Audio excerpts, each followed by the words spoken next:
Ate, tama na. Pagod na ako. Sandali na lang, Kina. Narito na tayo sa Lireo. Halika na.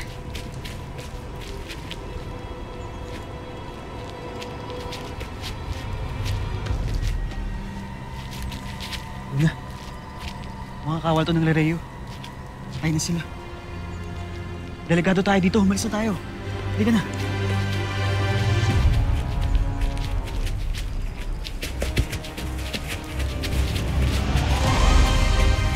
Ibaba niyo ang inyong mga sandat. Hindi na natin kailangan patulan pa ang mga paslit na walang alam.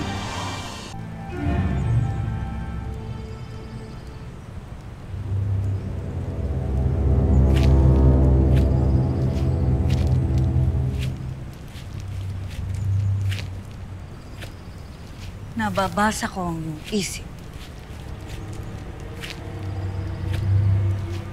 May hinahanap ka. Oo. Si Lilasari. Siya raw ang pumaslang sa nanang ko. Alam mo ba kung nasan siya? Hindi ko ipagkakanulo ang aking kakampi. Samahan mo si Lilasari. Ibig sabihin, alam mo kung nasa na ang mga kalahi. Nasaan ang aking nanang?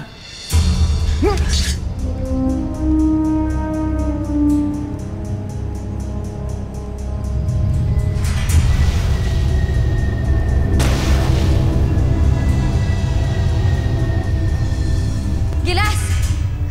Ano ginawa mo sa kanya? Inutusan ko ang kanyang isip na huwag pagalawin ang kanyang katawan.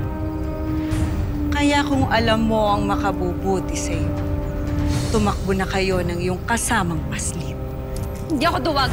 Hindi ko iiwan yung kaibigan ko. Matapang ka, ngunit hindi ka nag-iisip. Ito ang nararapat sa iyo.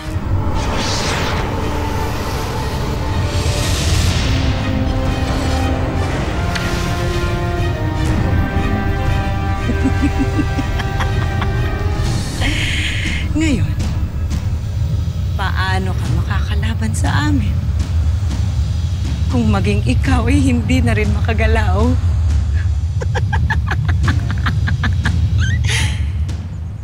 Mga hara, mga sangre, bastan nyo.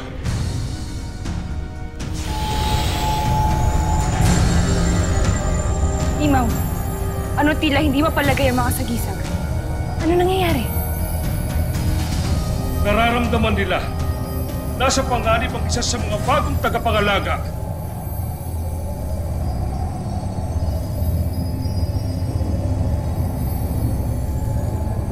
Nasaan ang sinasabing mga bagong tagapangalaga?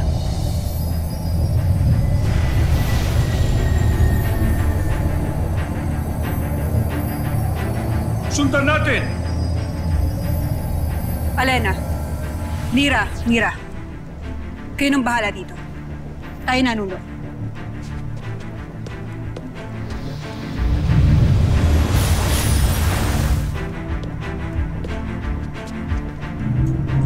Pansamantala nating tapusin ang pagpupulong na ito. Abog.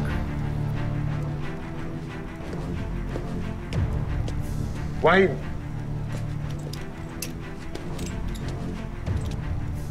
Diana, Sino kaya ang bagong tagapangalaga? ay nasa kanya. Eh, bago na namang tagapangalaga. Bes, paano na tayo? Bakit hindi pa rin tayo napipili?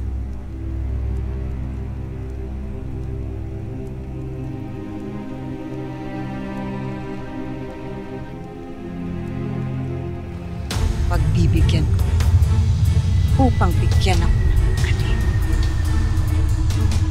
Hade, sugurin sila.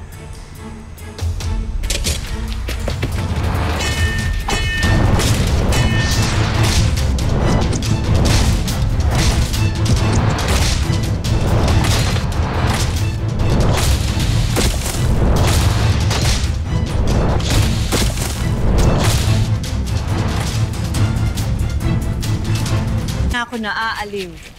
Paslangin silang lahat. Bago mo ipapatay, nais kong malaman ang aking nanang. Buhay pa ba ang nimfang nangangarang Sera? Hindi ko kinikilala ang mga mas mababa sa akin.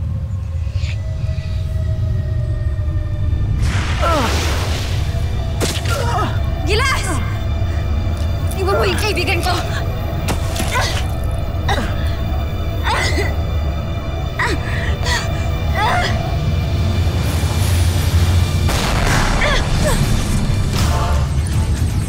Lubayan niyo ang mga nimba.